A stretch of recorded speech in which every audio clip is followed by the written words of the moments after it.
रीवा में नरवाई जलाने पर सख्त प्रतिबंध कर दिया गया है। नियम तोड़ने पर एफआईआर दर्ज की जाएगी और जुर्माना भी होगा।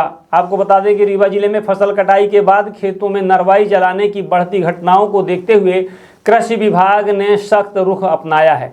किसान कल्याण एवं कृषि विकास विभाग रीवा के उप संचालक यूबी बागरी ने किसानों से अपील करते हुए कहा है कि खेतों में फसल के बचे हुए अवशेष को जलाने से पर्यावरण को गंभीर नुकसान पहुंचता है और इससे मिट्टी की उर्वरा भी प्रभावित होती है। उप संचालक बागरी ने बताया कि किसानों के लिए फसल अवशेषों से भूसा बनाने के कई आधुनिक उपलब्ध उपकरण हैं जिनका उपयोग किया जा सकता है। इन उपकरणों की मदद से किसान खेतों में बचे अवशेषों से पशुओं के लिए उपयोगी भूसा तैयार कर सकते हैं। इससे पशुपालन को बढ़ावा मिलेगा और किसानों को अतिरिक्त आय का लाभ भी मिल सकता है। उन्होंने कहा कि फसल कटाई के बाद बचे अवशेषों का सही तरीके से उपयोग किया जाए और उन्हें जलाने से बचा जाए। यदि किसी किसान द्वारा खेतों में नरवाई जलाने की सूचना मिलती है तो संबंधित किसान के खिलाफ एफआईआर दर्ज की जा सकती है। साथ ही नियमों के उल्लंघन पर प्रति हेक्टेयर 5,000 रुपये तक का जुर्माना भी लगाया जा सकता है।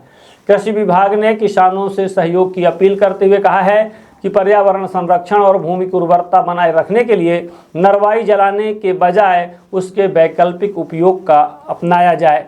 उप संचालक ने किसानों से जागरूक बनने की अपील करते हुए कहा कि खेतों में नरवाई न जलाएं ताकि पर्यावरण और कृषि दोनों सुरक्षित रह सके।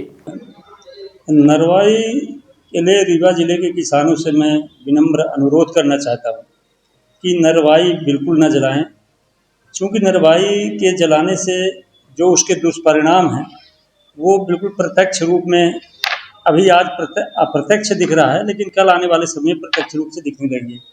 जैसे नरवाई जलाते हैं तो नरवाई में जो मौजूदा जीवांश रहते हैं लाभदायक, जो हमारी मिट्टी को भुरभुरा बनाते हैं, फसलों के लिए लाभदायक होते हैं, वो पूरे नष्ट हो जाते हैं। दूसरी, जब जमीन नरवाई में आग लगाते हैं तो सॉइल पूरी तरह से जल जाती है।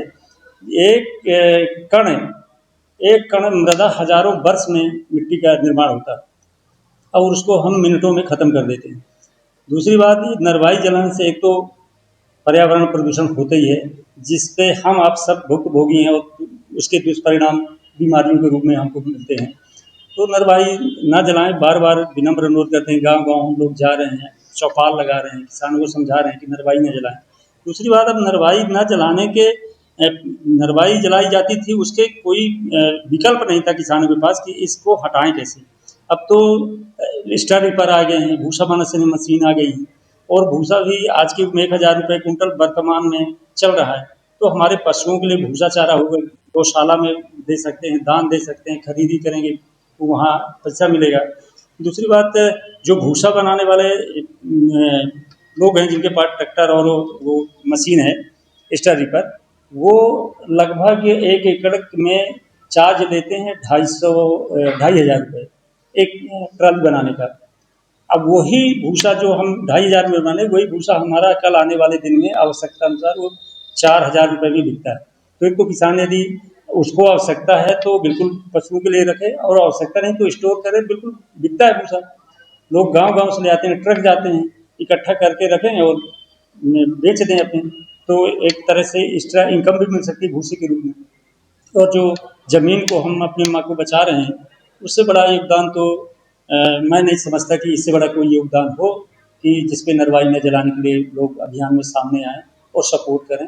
और प्रत्येक ग्राम के किसानों को ये संकल्प लेना चाहिए कि मेरे गांव में एक भी नरवाई न जले। ऐसा हम लोग नीचे तक संदेश भेज रहे हैं मीडिया के माध्यम से। तो सर ऐसे भी निर्देश है कि नरवाई जलाते हैं तो कोई कार्रवाई वगैरह? बिल्कुल, यदि इस साल नरवाई जलाने वाले के ऊपर भी कार्रवाई होगी।